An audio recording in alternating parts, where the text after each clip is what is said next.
Welcome to Saintha life style. நீங்கள் நம்ம channel என்ன வீடியோ பார்க்க போனால் அடுத்த ஷோ பாக்ஸ் வச்சு இன்னொரு ரிவ்யூஸ் ஐடியா தான் பார்க்க போனால் வாங்க எப்படி பண்ணுறதுன்னு பார்க்கலாம். அதுக்கு ஃபஸ்ட்டு வந்து இந்த மாதிரி நான் வரைஞ்சிருக்கிற மாதிரி அந்த பாக்ஸை வந்து நம்ம கட் பண்ணி எடுத்துக்கலாம். அந்த மாதிரி வி ஷேப்பில் இப்போ வந்து நான் வரைஞ்ச ஷேப்பில் கட் பண்ணி எடுத்துகிறேன். வீடு ஷேப்பில், அதாவது வி ஷேப்பில் கட் பண்ணி எடுத்துருக்கேன். அதாவது ஒரு ஷோ பீஸ் மாதிரி நம்ம செய்ய போகிறோம்.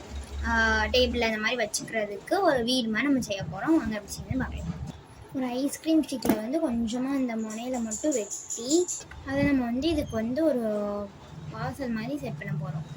ஒட்டிதான் இப்போ வந்து நம்ம பெயிண்ட் பண்ணிடலாம். இப்போ நம்ம வந்து இந்த ரெண்டு சைடும் கவர் பண்ணுறதுக்கு ஃபோம் ஷீட் வச்சு நம்ம கவர் பண்ணிக்கலாம். இப்போ வந்து இந்த ரெண்டு சைடும் நான் இதை வச்சு நான் கவர் பண்ணிவிட்டேன். அப்போ பெயிண்ட் பண்ணவே தேவையில்லை. இந்த சைடு மட்டும் நம்ம சோப் பாக்ஸ் எங்கே இருக்கோ அதில் மட்டும் பெயிண்ட் பண்ணிக்கலாம். இது வந்து ஆக்சுவலி பலுன்னு இருக்கும். அதனால நீங்கள் ஏதாவது டிஷ்யூ பேப்பர் வச்சு கவர் பண்ணிட்டு பெயிண்ட் பண்ணிக்கலாம். ஃப்ளாஷ் அஞ்சிக்கிட்டே இருக்குது, கண்டுக்காதீங்க. ஓகே, டிஷ்யூ பேப்பர் வச்சு கவர் பண்ணிக்கலாம். இல்லைனா வந்து பேப்பர் வச்சு கூட கவர் பண்ணிவிட்டு நீங்கள் பெயிண்ட் பண்ணிக்கலாம்.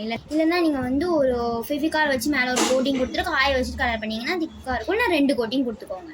உங்கள் இஷ்டப்படி என்ன கலர் வேணாலும் கொடுத்துக்கலாம். இப்போ நான் கலர் பண்ணிக்கிறேன். நான் இப்போ வந்து கலர் பண்ணி எடுத்துட்டேன். இங்கே வந்து ஒரு ஸ்டார் மாதிரி நான் ஸ்டாம்ப் வச்சு வச்சுருக்கேன். அதுக்கப்புறமா இங்கே வந்து நான் க்ரீன் கலர், அடுத்து வந்து ஃபுல்லாக ப்ளூ கலர் பண்ணியிருக்கேன். மேலே வந்து நான் இதை ஒட்டிட்டேன், காஞ்சிட்டேன். இப்போ நம்ம வந்து எக்ஸ்ட்ரா டெக்கரேஷன் வந்து உங்களோட விருப்பம் தான். நான் இப்போ வந்து 2 ஜன்னல் வந்து ஒட்டிக்கிறேன். இப்போ நான் முடிஞ்ச அளவு டெக்கரேஷன் பண்ணி எடுத்திருக்கேன். இங்கே ஸ்டோன் ஒட்டியிருக்கேன், இங்கே வந்து ஜன்னல் வச்சுருக்கேன். அடுத்து நம்மளே ஹோம்மேடாக மேக் பண்ண ஸ்டிக்கர் வச்சு நம்ம இதில் டெக்கரேஷன் பண்ணிக்கலாம்.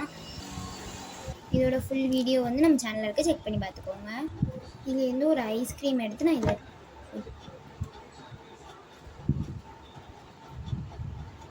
ஓகே, அவ்வளோதான். இப்போ பார்க்கறதுக்கு பேஸ்மெண்ட்டில் வந்து ஸ்ட்ராங்காக இருக்கிறதுக்காண்டி இன்னொரு அட்டையை வந்து நம்ம ஒட்டிக்கலாம். அப்படி இல்லை அப்படின்னா நீங்கள் வந்து ஐஸ் ஸ்டிக் அந்த மாதிரி எதுனாலும் நீங்கள் ஒட்டிக்கலாம். நான் இன்னொரு அட்டையை சேர்த்து ஒட்டிக்கிறேன். எப்படி இருக்குன்னு மறக்காமல் கமெண்ட் பண்ணுங்கள். என்னால் முடிஞ்ச அளவு டெக்கரேஷன் பண்ணி செஞ்சுருக்கேன். இது வந்து அவ்வளோ நல்லா இருக்கா அதை வந்து நீங்கள் பார்க்க வேண்டாம். இந்த ஐடியா வச்சு நீங்கள் உங்கள் டெக்கரேஷனில் என்ன வேணாலும் நீங்கள் பண்ணிக்கலாம். அதுக்கான ஒரு ஐடியா தான் இது. ஆக்சுவலாக எனக்கு என்ன வந்திருக்கும் அதுதான் நான் செஞ்சுருக்கேன். இது வந்து அவ்வளோ நல்லா இருக்குது அப்படிலாம் நான் சொல்லலை. எனக்கு இந்த வாட்டி கொஞ்சம் சொதப்பின மாதிரி தான் இருக்கா ஆக்சுவலி. ஆனால் இது வந்து ஒரு ஐடியாவாக வச்சுக்கலாம். உங்களுக்கு இந்த ஐடியா யூஸ்ஃபுல்லாக இருக்கும்னு நினைக்கிறேன். பிடிச்சிருந்தா லைக் பண்ணுங்கள், ஷேர் பண்ணுங்கள், மறக்காமல் சேனலை சப்ஸ்கிரைப் பண்ணி வச்சுக்கோங்க. நெக்ஸ்ட் ஒரு வீடியோவில் மீட் பண்ணலாம். இதே மாதிரி இன்ட்ரெஸ்டிங்கான வீடியோவில் மீட் பண்ணுறேன். நெக்ஸ்ட் டைம் பண்ணையில் இன்னும் நம்ம வந்து வேறு ஐடியாவில் பெட்டராக பண்ணலாம். அவ்வளோ மோசம்னு சொல்ல முடியாது. எனக்கு ரொம்பவே பிடிச்சிருக்கு. பீஸா வச்சு பார்க்கும்போது சூப்பராக தான் இருந்துச்சு. நான் உங்களுக்கு வச்சு காட்டுறேன். பார்த்தீங்கன்னா தெரியும் சூப்பராக தான் இருக்குது. பார்க்குறதுக்கு ஒரு மினி ஹவுஸ் மாதிரி இருக்குது. இந்த வீடியோ உங்களுக்கு பிடிச்சிருந்துச்சி அப்படின்னா மறக்காம நம்ம சப்ஸ்கிரைப் பண்ணி வச்சுக்கோங்க. நெக்ஸ்ட் ஒரு ரிவ்யூஸ் ஐடியாக்காண்டி வெயிட் பண்ணுங்க.